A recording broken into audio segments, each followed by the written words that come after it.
Aujourd'hui, au Radio-Journal, service après-vente à Québec. Dans l'histoire du Québec, là, il y a eu 5 fois des gouvernements qui ont eu un plus gros déficit que nous autres. Le gouvernement Legault justifie le déficit budgétaire record de 11 milliards.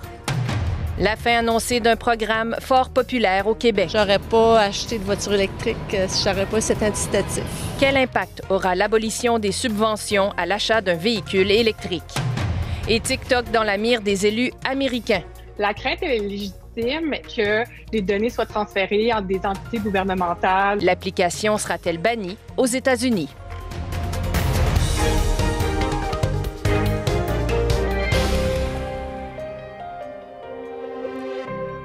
Bonjour, ici Mélanie Hood. Bienvenue au Radio-Journal.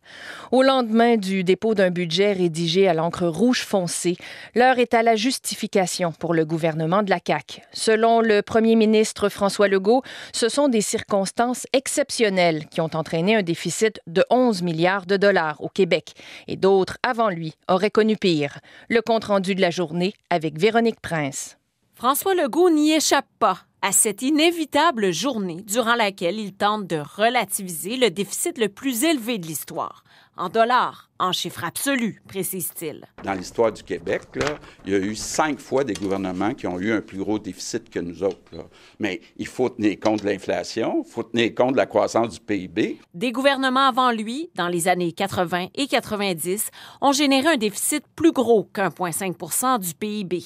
Et le sien maintient des versements au Fonds des générations pour réduire la dette. Je pense que c'est quelque chose de raisonnable. Il vit bien avec les baisses d'impôts qui n'ont rien à voir avec le déficit, selon lui. Il faut tenir compte du fait qu'il y a un ralentissement économique, qu'il y a une situation spéciale chez Hydro-Québec à cause des niveaux d'eau qui nous fait perdre 1 milliard. Puis pour ça, il faut aussi investir. Ces ministres, même Christian Dubé en santé, ont pour mission de réviser les dépenses et revoir leur programme, quitte à réduire le nombre de fonctionnaires. Par attrition, idéalement. Moi, l'opportunité que j'ai avec l'arrivée de Santé Québec, où on va séparer les orientations des opérations, c'est l'année idéale pour faire ce genre d'exercice-là. Le gouvernement Legault répète qu'il accepte le déficit et ne regrette pas ses choix. Il mise maintenant sur la reprise économique pour rétablir l'équilibre budgétaire d'ici 2029-2030. Ici Véronique Prince, Radio-Canada, Québec.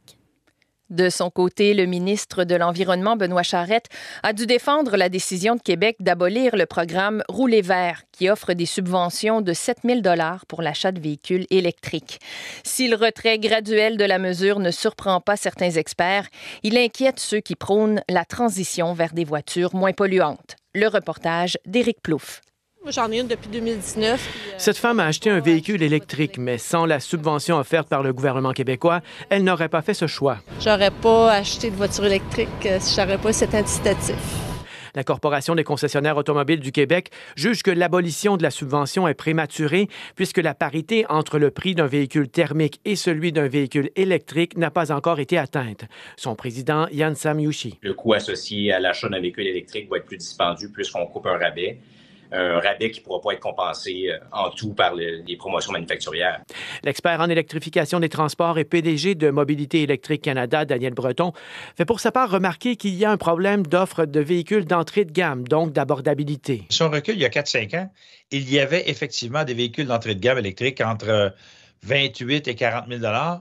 Or, il n'y en a plus. Le ministre québécois de l'Environnement, Benoît Charette, est d'avis que la disparition progressive de la subvention incitera les constructeurs automobiles à réduire le coût d'achat de leurs véhicules électriques. Vers les années 27, 28, 29, on risque d'être à parité avec les modèles thermiques. Donc, il n'y a pas lieu de financer un véhicule électrique s'il est à parité ou à peu près avec son équivalent thermique. À partir de 2035, la vente de véhicules neufs à essence sera interdite dans l'ensemble du pays. Éric Plouffe, Radio-Canada, Montréal. C'est un dénouement inattendu dans l'affaire de l'ancien juge Jacques Delisle, dont la femme a été retrouvée morte en 2009 dans sa résidence de Québec. L'homme de 88 ans va plaider coupable demain dans cette affaire, mais on ignore à quelle accusation. Jacques Delisle avait été reconnu coupable du meurtre de sa femme en 2012. Il a été libéré après avoir passé près de 10 ans derrière les barreaux en raison de la négligence d'un témoin. La Cour supérieure a ensuite décrété un arrêt des procédures, mais la Cour d'appel a ordonné un nouveau procès l'année dernière. Les places en garderie abordables promises par le gouvernement de Justin Trudeau tardent à se matérialiser. Moins de la moitié des 250 000 places à 10 $ par jour ont été créées jusqu'ici. Et pendant que l'offre stagne, la demande, elle, ne cesse d'augmenter, aux grandes dames des parents. Les explications de Laurence Martin. J'étais pas ici avant avec ton avion. Violette a 14 mois. Un joli avion en plastique, mais toujours pas de place en garderie subventionnée. Sa mère, Amaryllis, qui habite Ottawa, l'a pourtant inscrite sur des listes d'attente avant sa naissance. C'est fâchant parce que j'ai mis beaucoup d'efforts pour, en fait, avoir rien eu à la fin. Tu sais, on n'est pas dans la classe riche, nous autres, là. Pourtant, c'était la grande promesse des libéraux. Beaucoup s'inquiétaient pour leurs enfants. De créer un système national de garderie à 10 $ par jour d'ici 2026. Et du même coup, 250 000 nouvelles places à travers le pays. Or, 3 ans après l'annonce, à 2 ans de l'échéancier, seules 97 000 places ont été créées, moins de 40 % de l'objectif. Malgré tout, la ministre fédérale de la Famille est toujours confiante d'atteindre sa cible. Jenna Sodds dit que le financement d'Ottawa de 30 milliards est suffisant. Je suis confiant qu'il y a assez. Mais le ministre ontarien de l'Éducation n'est pas d'accord. Sans argent supplémentaire, dit Stephen Lecce, des garderies sous-financées vont devoir fermer leurs portes. Et la liste d'attente ne fera que s'allonger. Probablement, il y a assez d'argent pour réduire les frais. C'est pas clair qu'il y a assez d'argent pour l'expansion. L'économiste David McDonald estime aussi que sans argent supplémentaire d'Ottawa ou des provinces, le gouvernement fédéral pourrait rater son objectif de création de places. Ici Laurence Martin, Radio-Canada, Ottawa. Justin Trudeau n'a pas l'intention de reculer sur la hausse de la taxe sur le carbone qui entrera en vigueur le 1er avril. La première ministre de l'Alberta lui a demandé de renoncer à cette augmentation lors de leur entretien aujourd'hui à Calgary.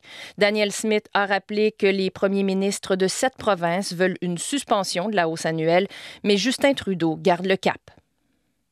Alors, on va continuer de livrer un prix sur la pollution parce que de polluer, ça ne devrait pas être gratuit nulle part au pays.